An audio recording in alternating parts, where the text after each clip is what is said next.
तो एक बार फिर online class series 15 days 30 topic में आज का जो हमने चैप्टर लिया है वो है इलेक्ट्रोकेमिस्ट्री।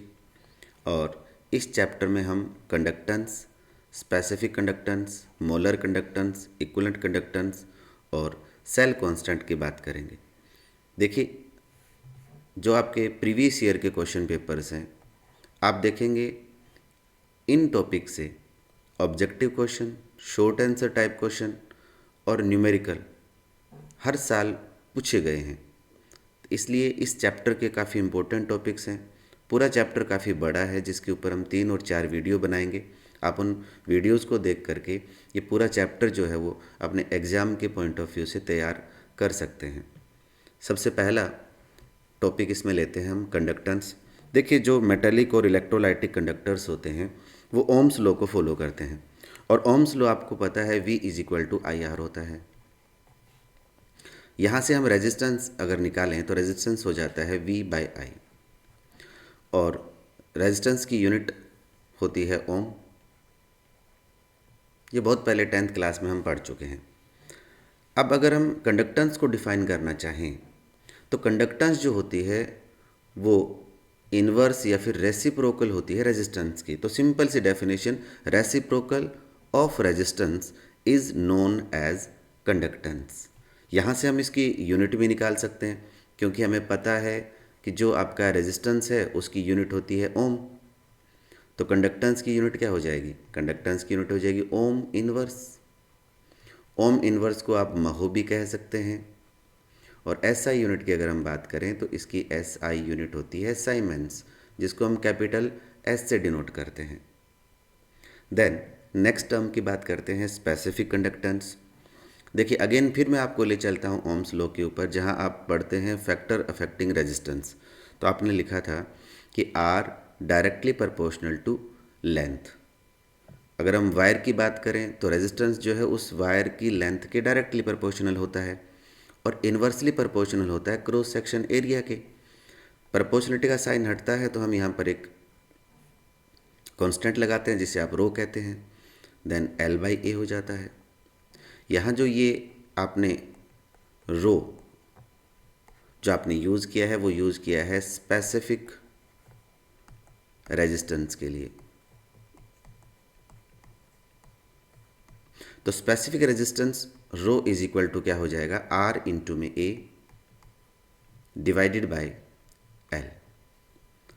तो ये स्पेसिफिक आपका रेजिस्टेंस, इसे आराम से आप डिफाइन भी कर सकते हैं कि अगर L = 1 सेंटीमीटर हो, A = 1 सेंटीमीटर स्क्वायर हो, तो आपका रो = आ जाता है R। दैट मीन ऐसे कंडक्टिंग वायर का रेजिस्टेंस जिसकी लेंथ 1 सेंटीमीटर हो और cross section area 1 centimetre square हो, तो उसके रेजिस्टेंस को स्पेसिफिक रेजिस्टेंस या रेजिस्टिविटी कहा जाता है। देन अगर हमें स्पेसिफिक कंडक्टेंस को डिफाइन करना है तो आप इस तरह से डिफाइन कर सकते हैं, क्योंकि स्पेसिफिक जो कंडक्टेंस है वो रेसिप्रोकल होता है स्पेसिफिक रेजिस्टेंस का। That mean it is reciprocal of specific resistance. अगर यूनिट की बात करें तो यहाँ से हम पहले जो स्पेसिफिक रेजिस्टेंस है इसकी यूनिट निकालते हैं। देखिए, रेजिस्टेंस की यूनिट होती है ओम, क्रॉस सेक्शन एरिया है centimetre square, divided by length centimetre. तो आपकी यूनिट आ जाती है ओम सेंटीमीटर। यहाँ अगर हम इसी यूनिट को प्लेस कर दें तो 1/ओम सेंटीमीटर। अब देखिए, ये आ जाएगा आपका ओम इन्वर्स सेंटीमीटर इन्वर्स। अगर आप ऐसा यूनिट लेना चाहते हैं तो आप इसे लेंगे साइमन के अंदर और ये लेंगे पर मीटर के अंदर। अब ये यूनिट मैं इसलिए इम्पोर्टेंट कह रहा हूँ क्योंकि जो न्यूमेरिकल प्रॉब्लम में आपको पैरामीटर दिए जाते हैं वो सेम यूनिट में होने चाहिए, और एग्जामिनर क्या करता है, जानबूझ करके यूनिट अलग देता है ताकि आप एज इट इज़ उनकी वैल्यूज़ को फॉर्मूले में प्लेस करें और आंसर निकाल दें। और उस कंडीशन में आपका आंसर गलत निकलता है। मैं आगे एक दो क्वेश्चन की न्यूमेरिकल प्रॉब्लम्स की बात करूँगा, तब मैं आपको बताऊँगा। अब इसको कई तरह के और तरीके से भी डिफाइन किया जा सकता है स्पेसिफिक कंडक्टेंस को। देखिए, पहली डेफिनेशन मैंने आपको बता दिया था कि it is the reciprocal of specific resistance. Second देखिए, अगर हम इलेक्ट्रोलाइटिक सॉल्यूशन की बात कर रहे हैं, मान लीजिए मैंने ये इलेक्ट्रोड लिए और इन इलेक्ट्रोड के बीच मैंने इलेक्ट्रोलाइटिक सॉल्यूशन फिल कर रखा है। ये मेरे दो इलेक्ट्रोड्स हैं, एक ही इलेक्ट्रोड है। इन दोनों के बीच डिस्टेंस मैंने 1 सेंटीमीटर ली है और इनका cross section area 1 centimetre square है। तो यहाँ जो कंडक्टेंस होगी उसी कंडक्टेंस को क्या कहेंगे हम? स्पेसिफिक कंडक्टेंस कहेंगे। कब कह रहे हैं? जब आपके इलेक्ट्रोड का cross section area 1 centimetre square हो और दोनों electrode apart from each other by 1 centimetre, then the conductance of this cell is known as specific conductance. तो देखिए मैंने क्या डिफाइन कर रखा है कि conductance of electrolytic solution enclosed in a cell having two electrode of unit area separated by 1 centimetre apart, जो 1 centimetre distance के ऊपर हों, तो इसकी जो कंडक्टेंस है उसे कहा जाता है स्पेसिफिक कंडक्टेंस। थर्ड देखिए, अगर आपका 1 centimetre square cross section area है, दोनों के बीच 1 सेंटीमीटर अगर यहाँ पर डिस्टेंस है, तो ये वॉल्यूम बन जाता है 1 सेंटीमीटर क्यूब। यानी यहाँ पर कितना सॉल्यूशन आएगा आपका? 1 सेंटीमीटर क्यूब आएगा। तो इस 1 सेंटीमीटर क्यूब जो इलेक्ट्रोलाइटिक सॉल्यूशन है, इसी की कंडक्टेंस को हम क्या कह रहे हैं? स्पेसिफिक कंडक्टेंस को हम कापा से रिप्रेजेंट करते हैं, स्पेसिफिक कंडक्टेंस। तो देखिए ये definition, it is defined as conductance of 1 centimetre cube of the solution of electrolyte. अब इन तीनों में जो भी आपको अच्छी डेफिनेशन लगे आप एग्ज़ाम में उसको लिख सकते हैं। रेसिप्रोकल है स्पेसिफिक रेजिस्टेंस का, 1 सेंटीमीटर क्यूब अगर इलेक्ट्रोलाइटिक सॉल्यूशन है तो उसकी कंडक्टेंस को भी हम स्पेसिफिक कंडक्टेंस कहते हैं या कंडक्टिविटी भी कह सकते हैं। नेक्स्ट है कि conductance of electrolytic solution enclose in a cell having 2 electrode unit area separated by 1 centimetre. अब बात करते हैं नेक्स्ट जो हमारी यूनिट है मोलर कंडक्टेंस की। अब मोलर कंडक्टेंस देखिए, यहाँ से न्यूमेरिकल प्रॉब्लम डेफिनेटली पूछे जाते हैं। क्या है आपकी मोलर कंडक्टेंस की अगर हम बात करें तो देखिए, अगर मान लीजिए ये मेरे पास कोई इलेक्ट्रोलाइटिक सॉल्यूशन है और यहाँ पर इलेक्ट्रोलाइटिक सॉल्यूशन जो है उसमें जो इलेक्ट्रोलाइट है वो मेरा 1 ग्राम मोल प्रेजेंट है, 1 ग्राम मोल प्रेजेंट है। ये मेरे इलेक्ट्रोड्स हो गए दो और इसके बीच में इलेक्ट्रोलाइटिक सॉल्यूशन फिल किया गया है। तो इस सॉल्यूशन की जो टोटल कंडक्टेंस होती है उसे ही हम मोलर कंडक्टेंस कहते हैं। दैट मीन कंडीशन क्या है कि अगर इलेक्ट्रोलाइटिक जो सॉल्यूशन जिसमें इलेक्ट्रोलाइट 1 ग्राम मोल प्रेजेंट है उसकी कंडक्टेंस को हम क्या कहते हैं? मोलर कंडक्टेंस कहते हैं। तो देखिए, it is defined as conductance of all the ion furnished by 1 gram mole of an electrolyte which present in V centimetre cube of volume. अब जनरली क्या होता है कि आप इस फॉर्मूले को रट करके जाते हैं कि भाई मोलैरिटी देगा हम यहाँ प्लेस कर देंगे, स्पेसिफिक कंडक्टेंस देंगे हम यहाँ पर प्लेस कर देंगे और आंसर निकाल देंगे, जबकि ऐसा होता नहीं है। इसमें आपको यूनिट देखनी पड़ती है। तो हम इसको समझने के लिए इस बार हम मान लेते हैं आपके पास कोई यहाँ इलेक्ट्रोलाइटिक सॉल्यूशन फिल किया गया है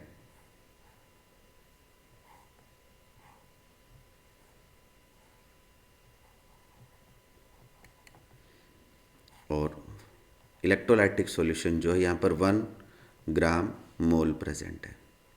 तो अगर 1 ग्राम मोल प्रेजेंट है तो जो इसकी टोटल कंडक्टेंस होगी, मैं उसको x कह देता हूँ, क्योंकि 1 ग्राम मोल इलेक्ट्रोलाइट प्रेजेंट है, इसलिए टोटल जो कंडक्टेंस होगी उसी को हम क्या कहेंगे, मोलर कंडक्टेंस कहेंगे।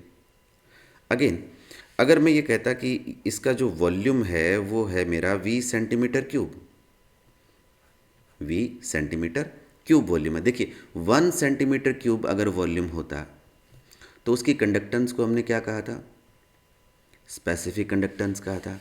तो अगर आपका सॉल्यूशन का वॉल्यूम v सेंटीमीटर क्यूब है जिसमें 1 ग्राम मोल प्रेजेंट है, तो यहाँ तो 1 सेंटीमीटर के number of 1 centimetre cube equal to v कितने बन जाएंगे, v बन जाएंगे। और हर एक की जो कंडक्टेंस है उसे क्या कहते हैं, स्पेसिफिक कंडक्टेंस कहते हैं। तो टोटल कंडक्टेंस कितनी हो गई, टोटल कंडक्टेंस हो गई specific conductance multiplied by v, यानी यहाँ से आपने फॉर्मूला क्या निकाला, lambda m is equal to kappa multiply by v। अब यहाँ से आप समझते रहिएगा कि देखिए ये जो v है ये क्या है, v आपका वो वॉल्यूम है जिसमें आपका इलेक्ट्रोलाइट कितना प्रेजेंट है, 1 ग्राम मोल प्रेजेंट है। लेकिन अगर मैं आपसे ये कहता हूँ कि कंसंट्रेशन जो है वो तो c मोल पर लीटर है, c मोल पर लीटर है, अब आप क्या करेंगे, तो देखिए अगर c मोल पर लीटर है इसका मतलब ये होता है कि क्योंकि 1 litre is equal to 1000 centimetre cube होता है, इसका मतलब ये हुआ कि 1000 सेंटीमीटर क्यूब जो आपका वॉल्यूम है उसमें c मोल प्रेजेंट है। और हमें कौन सा देखना है, हमें देखना है वो वॉल्यूम जिसमें 1 ग्राम मोल प्रेजेंट हो।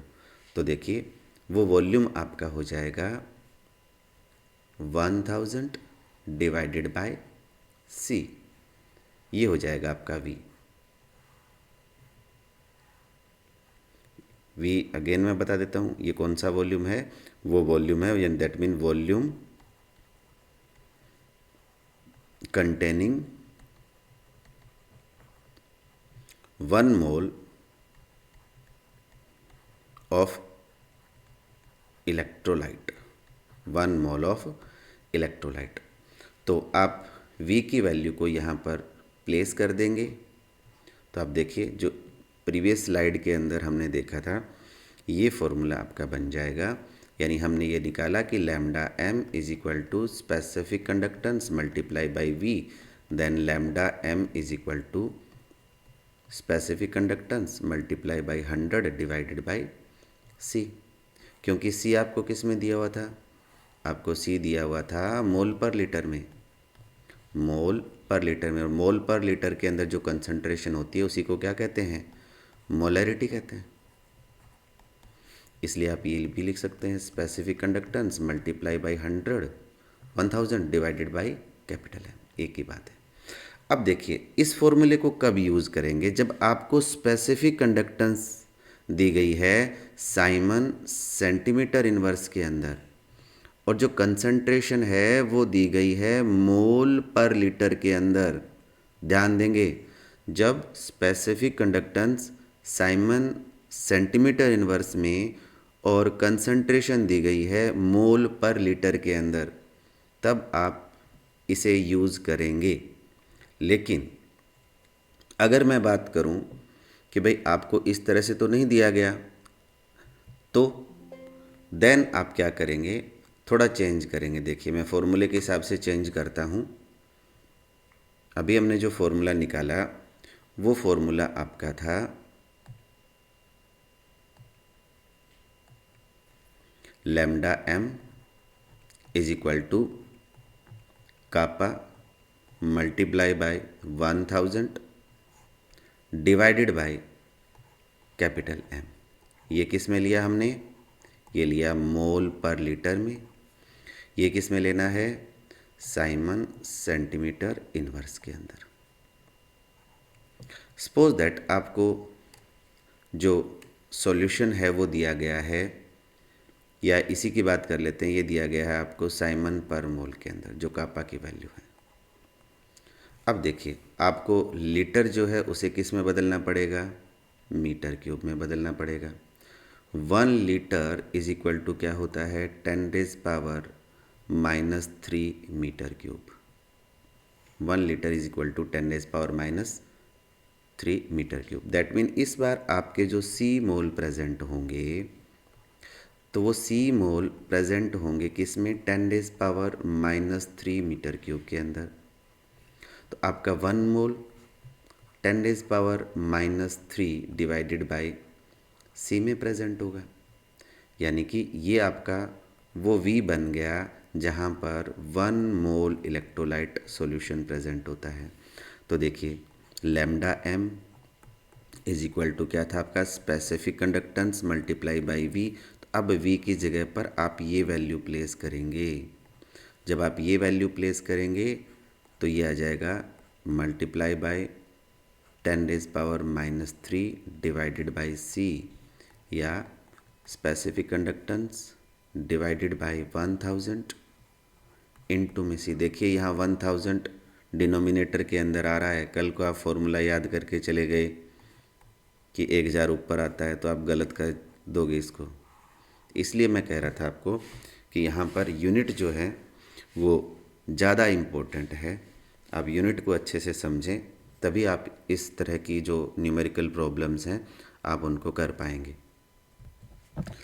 तो आप ये फॉर्मूला तब यूज़ करेंगे जब आप स्पेसिफिक कंडक्टेंस को ले रहे हैं साइमन पर मीटर में, और जो कंसंट्रेशन दी गई है वो आप मोल पर लीटर के अंदर ले लेंगे, क्योंकि हमने इसको कन्वर्ट कर दिया।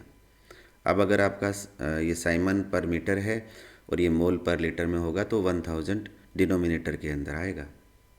इसी तरह से अब बात करते हैं इसकी यूनिट की। तो देखिए स्पेसिफिक कंडक्टेंस, क्योंकि यूनिट आप आराम से निकाल सकते हैं, इसके लिए कोई दिक्कत नहीं है। देखिए आपका फॉर्मूला है lambda m is equal to specific conductance multiply by 1000 divided by m।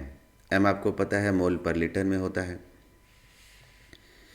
तो ये हो जाएगा आपका ohm inverse centimetre inverse divided by mole पर लीटर है, और लीटर को मैं लिख सकता हूँ सेंटीमीटर क्यूब। तो देखिए क्या निकल जाएगा यहाँ से, ये बन जाएगा साइमन, ये बन जाएगा सेंटीमीटर स्क्वायर पर मोल, या Simon metre square per mole equal to 10⁻⁴ siemens centimetre square per mole. ये भी आप यूनिट कन्वर्जन ध्यान रखें। तो इस तरह से आप मोलर कंडक्टिविटी को डिफाइन कर सकते हैं, और इससे जो भी न्यूमेरिकल प्रॉब्लम आपसे पूछी जाएगी आप उसको आराम से सॉल्व कर सकते हैं। तो नेक्स्ट चलते हैं हम हमारी जो फर्स्ट स्लाइड है उसके ऊपर। देखिए यहाँ से नेक्स्ट कॉन्सेप्ट हम लेते हैं हमारा इक्विवेलेंट कंडक्टेंस। देखिए अगर मोलर कंडक्टेंस आपको अच्छे से समझ आ जाता है तो इक्विवेलेंट कंडक्टेंस में किसी भी तरह की कोई दिक्कत नहीं आती। बस फ़र्क इतना है कि यहाँ पर आप मोलरिटी की बजाय क्या प्लेस करते हैं, नॉर्मलिटी। यानी वहाँ पर किसकी कंडक्टेंस को कहा था हमने, 1 ग्राम मोल की कंडक्टेंस को कहा था मोलर कंडक्टेंस। बस यहाँ पर 1 ग्राम इक्विवेलेंट अगर इलेक्ट्रोलाइट प्रेजेंट है, जो कि आप नॉर्मलिटी के अंदर पढ़ते हैं, तो उसकी जो कंडक्टेंस होगी उसी को क्या कहा जाएगा, इक्विवेलेंट कंडक्टेंस कहा जाएगा। अब यहाँ सीधी सी बात है, ये आपका किस में होगा, ये होगा साइमन सेंटीमीटर इनवर्स के अंदर, और इसे आप ले रहे हैं मोल पर लीटर के अंदर, मोल पर लीटर के अंदर। और ये फॉर्मूला ये भी बन सकता था, specific conductance divided by 1000 multiply by n। इस टाइम आप इसे किस में ले रहे हैं, इसे ले रहे हैं साइमन पर मीटर के अंदर, और इसे आप यूज़ कर रहे हैं मोल पर, सॉरी ग्राम इक्विवेलेंट है ये, ग्राम इक्विवेलेंट पर लीटर के अंदर। तो वो अगर मोलर कंडक्टेंस को आपने ढंग से पढ़ लिया तो इक्विवेलेंट कंडक्टेंस में सिर्फ जहाँ आप ये बोलते हैं 1 ग्राम मोल, बस वहाँ आपका 1 ग्राम इक्विवेलेंट रह जाएगा। नेक्स्ट बात करते हैं अपने सेल कांस्टेंट। तो अब बात करते हैं हम सेल कांस्टेंट की। देखिए, स्पेसिफिक कंडक्टेंस इक्वल टू हमने कहा था it is the reciprocal of specific resistance.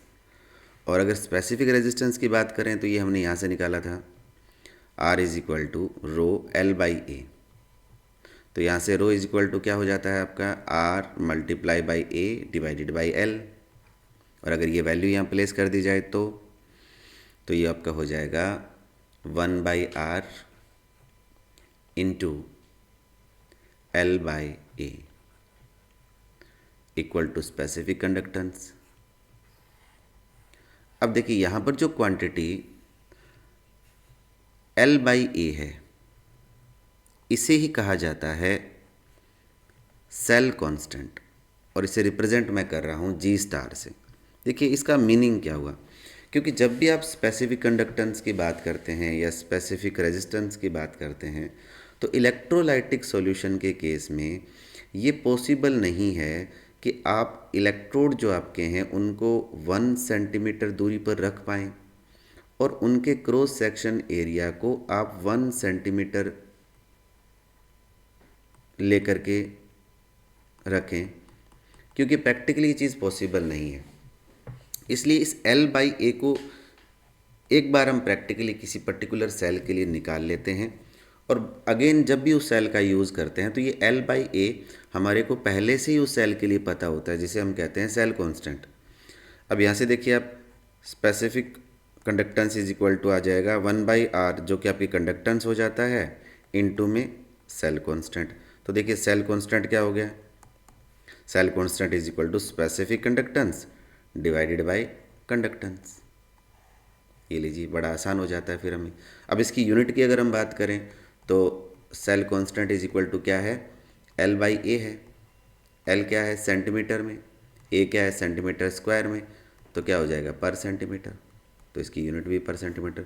और last year board of secondary education Haryana के अंदर सेल कांस्टेंट से एक न्यूमेरिकल क्वेश्चन भी आपसे पूछा गया था, तो आप जाइए और उस क्वेश्चन को ज़रूर चेक करिए।